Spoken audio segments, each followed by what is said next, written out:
Hey everybody, it's Zeidoktor here with Typical Manga Fan, and this episode of the Typical Manga Review will be focused on Bleach Chapter 637, Baby Hold Your Hand. And in this chapter, Kurochuchi fights a thing. But first, we open up to him staring down at a paralyzed Kenpachi. It's like, I did this for your own good with that, you know. Don't glare at me like that. And then, dynamically, Kenpachi's eye moves. And apparently he wasn't even supposed to do that because he was supposed to be completely 100% paralyzed. You know, it kind of sucks if you can't move your eyes. It's like, holy shit. That'd be horrible. But well, leave it to Kurochuchi to come up with a paralytic that thorough. Yeah. So it turns out that Kurochuchi manipulated Kenpachi into attacking first to see how Pernita fights. And so everyone's pissed off about that. Well, it's like, okay, whatever. And we go into the title page where, you know, they explain all that and how she Nemu wants don't ever change. Yeah, don't ever change. Yeah, she says she doesn't want her she doesn't want her captain to change. And he's like, what's that supposed to mean? And nothing. And she says nothing really, which makes me wonder what does she mean by that? Don't ever change, because he's an asshole. Anyway, at this point, Kurochuchi's just kind of like doing what Bleach characters do best and monologuing. Yeah, I you know what I hate though is that this very title page, the one with Minemu, you know what she does? Is she stares off into the distance. They do that every effing time. Every commentator does that. They always stare off into the distance, like, oh, he's so distant to me. It's like how to be fair, with Aizen every single time. To be fair, this is a lot of what Nemu does anyway. Yeah, but I'm just saying, like, this has happened to like everyone. It's like Hinamori looking at Aizen. It's like, stop staring at him as if he's like God, okay? And it's like, I get that he's a captain or was your captain, or with everyone as their captain. But there's one it's just really annoying, you know. So whatever. Anyway, Kurochuchi pretty much like starts talking to Pernita, telling him about what he's discovered and what it quote unquote implicates, going by manga stream instead of implies.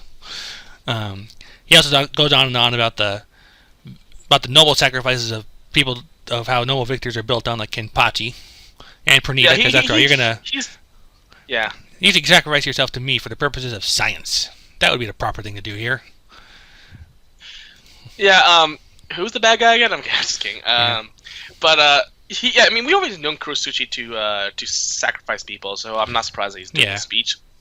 And then now Pernita like rips open the cloak, and then he's just like, oh, I guess you don't really see what I'm trying to say after all. Yep. And it turns out he is No, it's the left hand. Wait. It's da-da-da-da-dun. It's da-da-da-da. Da-da-da-da. I told you, Kurochuchi fights a thing. I can't believe you just did that. You know, well, I did it. I did it literally in the first 10 seconds. Kurochuchi fights a thing. Oh, I didn't know you were referring to the Addams family. I didn't know. Was it the left hand though? Oh yes, it's the left arm of the Soul King, if he's not mistaken. No, I mean the Addams family one. Is that a left hand or the right? No clue. All right. Well, it's the left hand of the Soul King, because I'm confused. I'm like, okay, well, not really confused, because I made the assumption that Yuabok found the left arm and controlled him. And I was thinking to myself, like, maybe the left arm, kind of like how the right arm bonded with the Soul Reaper, the left arm bonded with the Quincy. Yeah, and maybe that's the original Pernita. That's very possible. And then Yuabok through that Quincy was able to control the left arm. So yeah. But he looks freakish. And by the way, I think that this, C, his Sterno name, I think it means control, because like nerves. Control, that's very possible. They got a point on there. I mean, maybe if you actually start saying more than one word sentences, we'll actually get something about that. I don't know. I feel like this left arm, right arm, left leg, right leg thing. Do you think it feels too late to be introducing this big type of mythos? It's hard to say. I mean, we've already known about the Soul King all this time, so having that kind of come up now is not such a big deal to me personally. It's how involved they make it at this late date, though. I think because we knew about the Soul King, but we didn't know he had his arms cut off or legs cut off, his limbs cut off basically, and like how they become their own, like they become sentient, and that they're actually big players in this now. It's just I feel like I don't know. I feel like this is something that should have been at least hinted at a little earlier in the series. You know, you got your Soul King and maybe something about his limbs. I don't know. And also, isn't it supposed to be a soul family? I don't know. I mean, we only have the Soul King. Beyond that, I've never really known what's going on there. They mentioned the royal family multiple times, so I don't know what the hell is going on here. I don't know. Anyway, Mr. Left Arm shoots off some nerds out of his fingertips. Ew, so gross. And Kurozuchi gets a frowning umbrella. Yeah. And actually, now that I'm looking at... Now that I see this... Is that who I really think it is? Oh my gosh, that's disgusting if I think Well, is that the guy who works for him? I don't know now that you say it. All I know is, like, what I was taking notice of was right now is, like, while the umbrella's being attacked, it's apparently screaming. Oh, okay. Because, the umbrella, you recognize the one who... You know who I'm talking about, right? It was one of the scientists. He looked really weird. I don't think it's the same guy. I think I'm looking too much into it. Well, something to keep in mind, at least. But in Kurozuchi's why it would be deemed inferior by Ewok, or what's going on here. However, let's see here. Page. Load. Maybe the Soul King's right-handed. That's why. How sinister. Yeah. I wonder where the legs are now. Who's got the best legs in this series? There you go. Look for that first. Of course, at this point where I was like, Kurozuchi's like, don't know what's going on, but it's really not important right now. Like he's just like super duper happy because he's seeing so much stuff that he's just not seeing before. Like, yeah. The weird part is like the way Kurozuchi's acting is kind of like obviously the typical mad scientist, but he in this fight he's acting like more like the villain. You know, like keep it coming. Yeah, don't hold back. I'm just like this guy's somehow gonna get screwed over in the end just because the way he's acting. And I know that's how I normally act. Yeah, and it's also consistent with his behavior before, like when he fought Sizel back in Hueco Mundo. Like he was offended by the idea that there was something left to not learn about. Yeah, but I think with him and Sizel, you could really feel that he knew what he was doing. Whereas with this one, it kind of feels maybe because of the Quincy factor, where the Quincy's are really overpowered, that you kind of don't expect anyone other than Ichigo to really do anything. And even then, Ichigo doesn't do anything, so everyone doesn't do anything, and so it looks really bad. Yeah. But yeah, so as it turns out, this guy Panita. Oh, you were saying? I was gonna say, at the very least, Kurozuchi does at least. Maybe he doesn't seem like he knows what he's doing because he really doesn't know what's going on here. But for him, that's a good thing. It's like Kenpachi likes to fight where he doesn't know if he can win. Kurozuchi seems like mysteries he's not sure if he can solve. Yeah, I was kind of disappointed that Kenpachi's out so quickly. I hope he comes back because I really like the pairing. Like, I don't want it to be like him just using Kenpachi for like one type of thing, and now it's just Mayuri versus the left hand, you know? Yep. Well, actually, Pernita corrects you on that last page. Like, as I was saying, yeah, Pernita, he doesn't actually consider himself as the left arm of the Soul King. He calls himself Pernita. So he's been given. He has different. He actually thinks he's a separate identity, and I'm thinking, okay, is that something that the soul, Yuobok did to him? Probably is actually, or is it maybe because that's the name of the guy who was bound to him? Maybe, because here's the thing. Look at his eyes. I mean, it looks a lot like Yuobok's eyes, right? So obviously you have the multiple people thing. Yeah, the multiple people thing. Before the whole weird transformation. But he has multiple eyes. Do you think that might be an effect of Yuobok? Maybe this is just telling you that Yuobok has control over this guy, and that he's forgotten who he is. You know, the name given to him by Yuobok. You are not the left arm of God, or the Soul King. You are Pernita, and by taking away the name of someone in this series, but in Japanese culture also, you make them weaker. You make them weaker. You control. Hachibe so does that. Hachibe, who? Hachibe so does that. Yeah, he does. But that's what I'm saying. Like in Bleach, like this, that's like Bleach is so important. The name of something is so damn important in Bleach, but also in Japanese culture. Like you ever watch the movie Spirited Away? Because they had the whole thing about how having losing your name, forgetting it, and the other person knowing your name by giving you a new name. They have power over you, control. And also, my English teacher went all about this like for the entire year. So, obviously, this is a very well-known type of thing here, where giving someone a false name and making them forget their original name gives you power over them. And I think this is exactly what it is. I've seen that a lot in different folklores here and there, and most prominently recently in the Dresden Files. Yeah. Like in that case, like your true name is your name exactly how you say it. Yeah.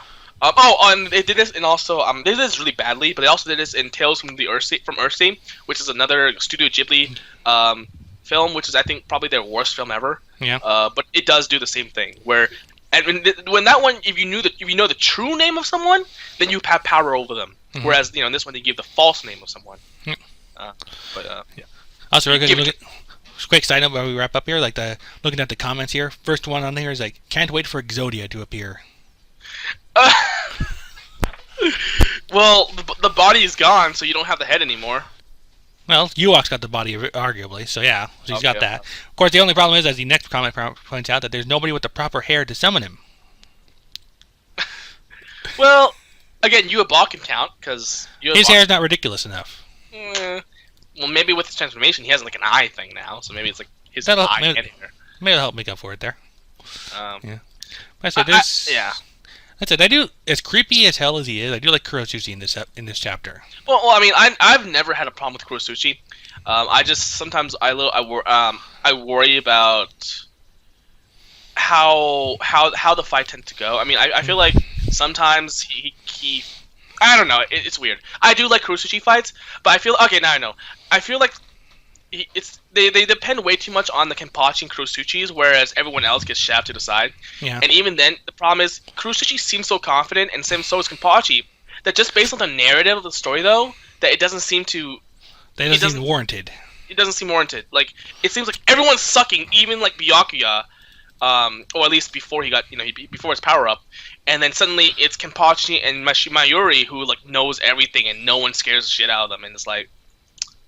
I don't know. I feel to me that like with Kenpachi, where he gets really hyped, and everyone says, okay, well that's because the fans are stupid. Fans hype everyone up, and especially Kenpachi. And I say no, the difference between Kenpachi is that it's not actually the fans who hype him up. It's Kubo who hypes him up. Kubo is buying into the hype. He's letting everyone. He's feeding it to everyone. It's not. We're not looking too deep into it. So that's why whenever Kenpachi loses, it feels like a disappointment because Kubo's hyping him up. He's making the whole thing about the true name of his Zanpakuto. Whereas with Mayuri, it's just really weird. So actually, I'll take back what I said. Actually, I don't really have a problem with Mayuri. I never did really. Sometimes I feel like he knows too much. I feel sometimes that he is does too much. Complaint I feel there. Even for mad scientists, I feel like it's just kind of like, oh, okay. Well, I guess he's gonna have to fight every single. I guess he's gonna have to fight every single one of these guys, doesn't he? Yeah, and there's like you kind of got that impression like in Hueco Mundo too. Like when he's fighting Saizel's, like he is prepared for literally everything this guy can throw at him, even though he barely met him for the first time. Yeah, but okay. Normally, here's the weird part though.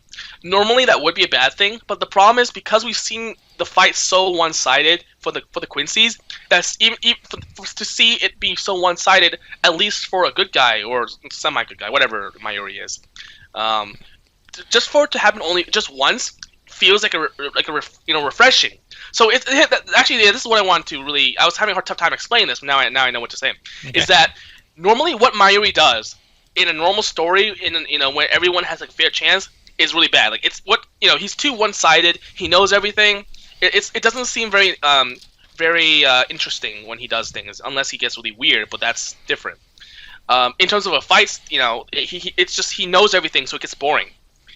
Whereas the problem is because in the whole arc, all the fights have been one-sided for the other team. So now that we see this guy doing exactly the same thing he's always done, because it's so different than what we've been used to for a while, it actually feels refreshing. So even though normally what Mayuri does is really bad, because it's better than what we've been seeing so far, we end up actually appreciating it in a really weird way. Yeah, because like you said, it's refreshing. Like we're actually seeing somebody be competent. Yeah, that's what I'm saying. But that's not a good thing because then that just reflects on how badly everything else is. True. It's and again, Mayuri is. I said it wasn't interesting. I have to take that back. He is interesting because he does weird shit. But if you look at it from like a who's gonna win perspective, it's not that interesting because the fact that he knows everything does take something away. Yeah, I mean he's like so uber prepared. Like, there's nothing. Of course, I think that's kind of why he takes such joy in being surprised by something. Yeah.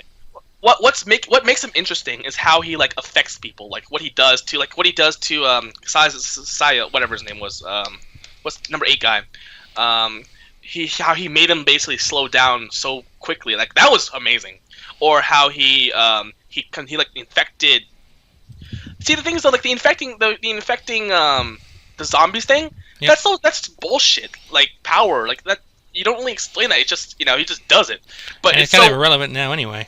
Yeah, but at the same time though, when it happened, it felt refreshing because you're so tired of seeing the Quincy's keep on either winning or controlling everyone, and it's just like, damn it, I want them to taste their own medicine, and Mayuri gives that, and that's why we liked him we're liking him so far, because he does offer something different. There we go. That's what I want to say. Yeah, like I said, he's already the only one that's really making us feel like he actually has a chance at winning a fight right now. Yeah, that's pretty much it. Yeah. But then also it comes back to, because we've already seen him fight so many times, or at least fight once, but we see him fight against Sociel and all that stuff, that you're afraid that he's gonna run out of tricks, and that's gonna end. Yeah, of course. The fact is, he's not the main character. Nope. That is always gonna be the detriment to him. Yeah. I mean, like I said, I kind of imagine right now, actually now I'm thinking about it, it's like he'll probably get pushed into a corner, but Kenpachi kind of like pull some last second save on here for it. I can imagine that happening at this point. Yeah, well, yeah, pretty much. Because I imagine like he'll probably end up fighting through the paralysis or something. Yeah, probably. To sheer will, probably. That's how Kenpachi does things. Well, I mean, I thought you meant that left hand, but yeah, that too. All right. But like I said, anything else you need to bring up? Not really, no. Nah, I haven't got much of myself on this one. Like I said, you've covered a lot of the stuff I would think about here. For me, just the fact that he's fighting a creature out of the Adams family is enough for me on this chapter. And that has been our review of the typical manga review of chapter 637 of Bleach. Baby, hold your hand. No, I think I'd rather not. I don't want a hand that can look at me. I'm trying to think now. Actually, I'm trying to think, where have I seen eyes and hands before? It'll come to me.